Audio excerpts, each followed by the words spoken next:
It's the new Camel at 107.9. We're the Maria and Chad show, joined now by Bryan Callen. And if you have no idea what's going on in the studio, and how would you, we're having a conversation off the air about the lovely little gifts that Maria brought for Bryan Callen. I mean, first of all, give them a second to calm down, because you said Bryan Callen. They're still cheering in their cars. That's true. Wait. So let's say his name again so we can all cheer. Bryan Callen!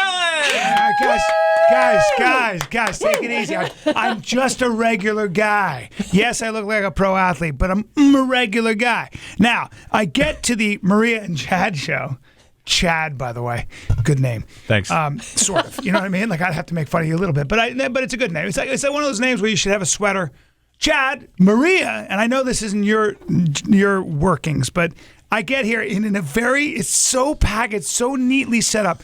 I have almonds from Blue Diamond. They're lightly salted, low sodium, 6 grams of protein per serving. Not a complete protein if you know nutrition. You know what I'm saying? Doesn't matter. Then I got Honey Nut Cheerios, like a little package. No milk, no bowl. But if I want to just eat Cheerios. But they're gluten-free. Oh, thank God. Because gluten, that's the enemy. You know who else wasn't gluten-free? Einstein, Copernicus, Galileo, Shakespeare, Newton, everybody who ever made a difference. But anyway, it's only in California where you lift weights and eat too much chicken. And apparently that's a value system. And then I got these. I got this Fiber One. Just in case fiber. you need to poop. Please. I'm regular. And then I got Chewy. You gave me 2 little chew sticks, some Red Bull. And some water behind it. I love you. I love you too. I already like you. You're such a doll. So, sweetheart. Bryan Callen is at nurturing Tempe Improv this weekend, and you are a symbol of health. So that's a little bit of an oversight on Maria's part. You don't eat. Is that pretty much how you keep in great shape? Guys, I like to intermittent fast. It goes back to my wrestling days. You know what I mean? When I had to suck weight.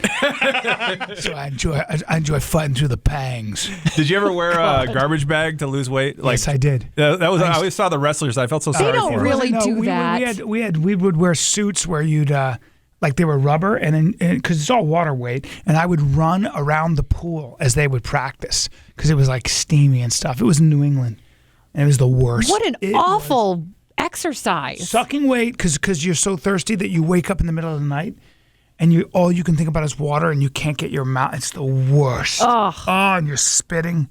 Your credits are amazing. You've been involved in so many things, and for people that are hearing you on the radio, they're like, I know that guy's name, I know that guy's voice. I know when that people aren't voice. Like a super fan like we are, don't know everything about you. How do you introduce yourself to people as like, what do you do for a living, Bryan Callen? Yeah. Well, what's funny is that whenever I'm on a plane, you now after like 25 years, people go, "You Bryan Callen?" That might be from the podcast, but usually it's like the flight attendant's like, "Do you fly this plane a lot?" I was like, "No, I'm an actor." I know you from somewhere. Yeah. And then they go, "No, I haven't seen anything you've done." And they're like, "Yeah, you have. Thank you." People should hear this. My celebrity's to the point where I have to tell you what I've done. Then you go, "Oh yeah, The Hangover." Let's help people jog their memory. This is you as Coach Meller. Am I saying that right? On the Goldbergs? He who holds the whistle makes the laws. Hit the showers. And don't wear your underwear in there like a bunch of weirdos. Dig deep. Imagine a Jaguar's chasing you. Let's go. Why don't you let Coach buck you up? Think you guys are ready for the apex of rubber ball-based sports. Dodgeball. Next day at school, Mr. Miller, can we play dodgeball? So, of course, a big role on Goldbergs, and now that's turned into a spin-off show that's been with Tim Meadows. And you've been renewed, right? Season 2's coming? Yes. And it's called Schooled? Schooled. Okay, and you play the coach with the tight shorts. I play an old school coach in a new age school because Tim Meadows is this sort of new age principal who keeps his mid-body warm with cardigans.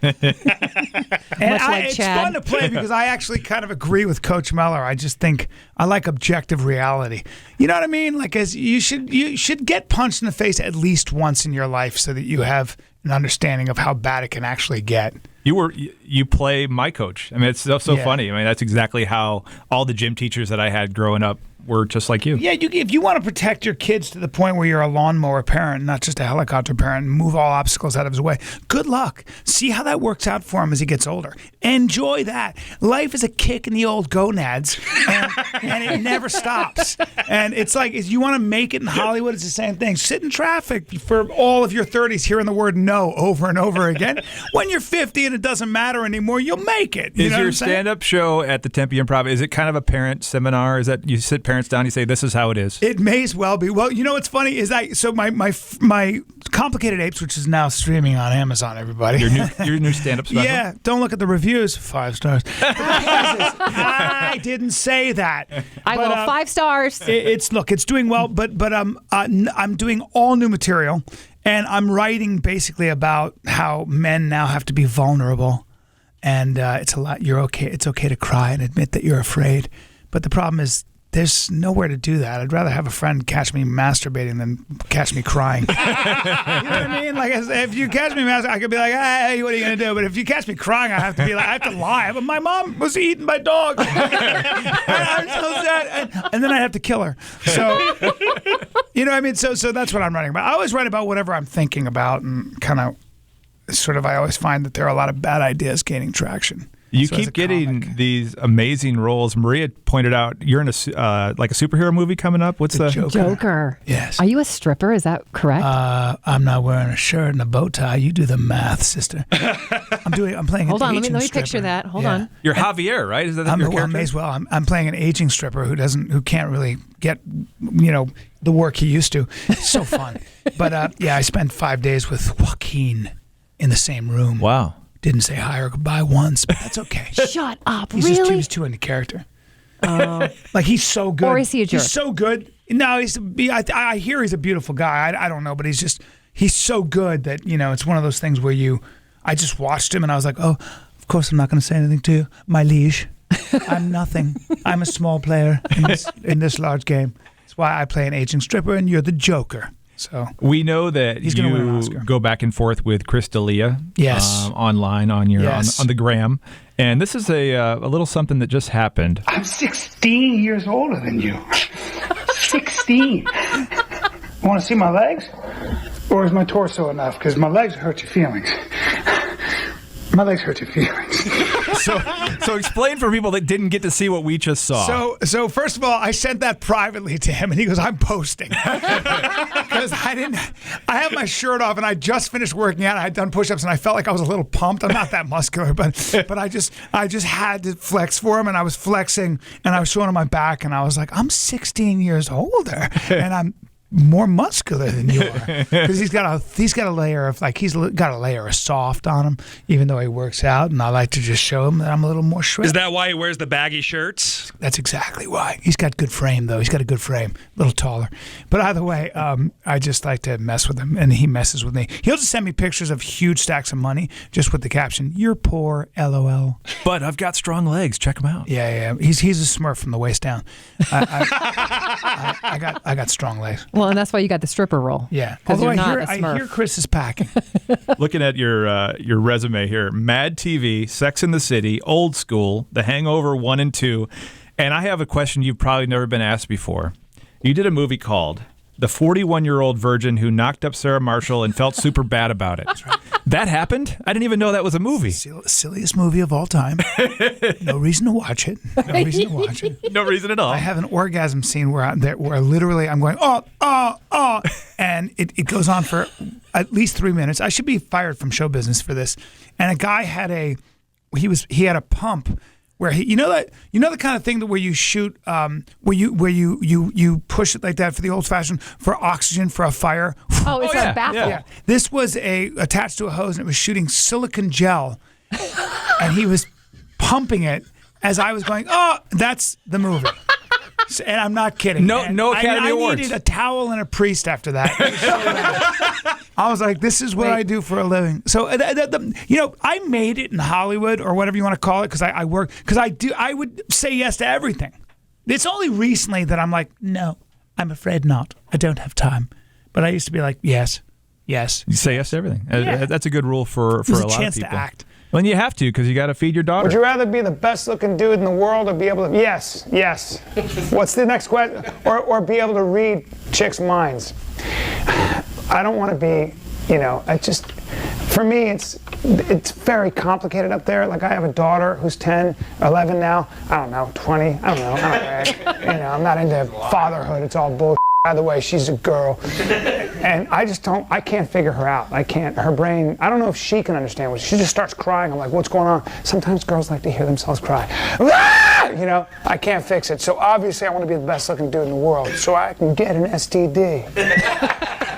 Take a I don't know pill. what I'm saying. All right. I'm so appalled at myself. Like I hear these play. Where is that from? Barstool Sports? Barstool's, yeah. Oh my God. Yeah, you just say these things, you never think about it, and then all of a sudden, that was me. I said that. I had that thought. Yeah, I just go.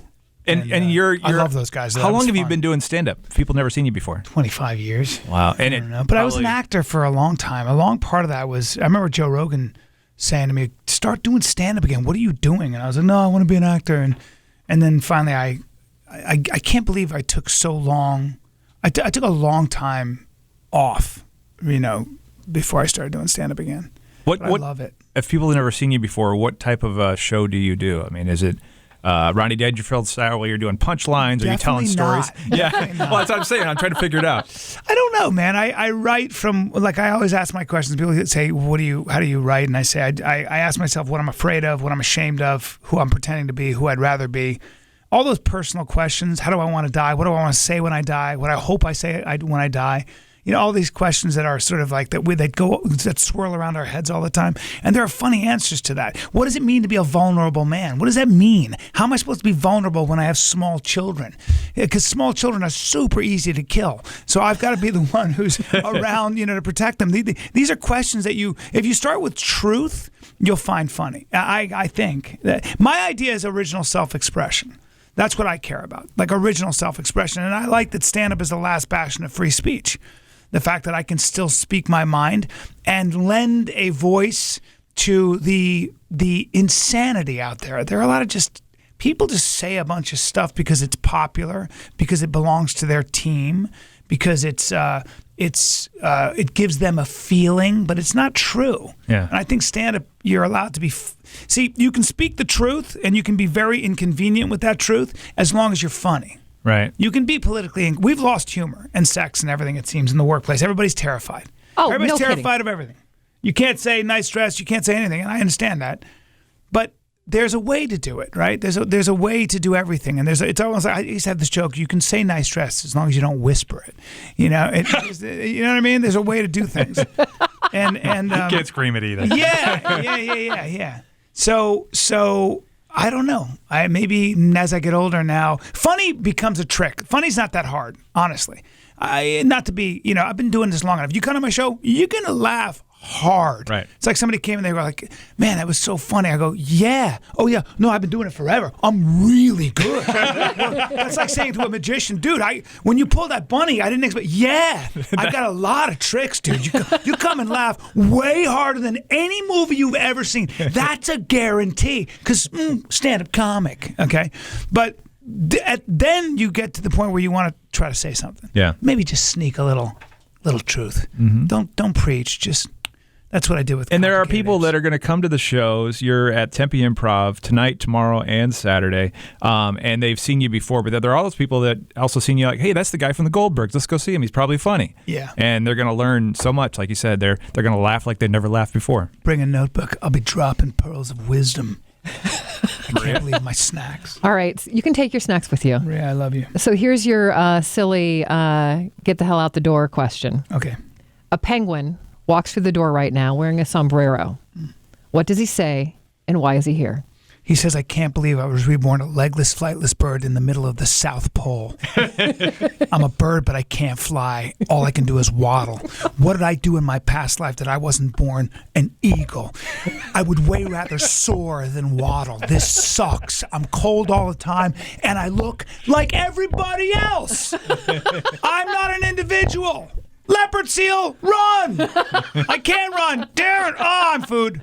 That was good. Thank you. You're welcome. And I must be hungry because I'm thinking of the sombrero. It must have chips on it. Like the penguin's going to walk around, get a little off of Don't it. care about the sombrero, and neither does he. It doesn't keep him warm. Bryan Callen, Tempe Improv. The website's tempeimprov.com. Got shows tonight at 8, tomorrow night 7:30 and 10, and then again on Saturday at 7 and 9:30. Thank you so much for coming in. Thanks for having me, guys. You're fun. Thanks, Maria and Chad, and my snacks.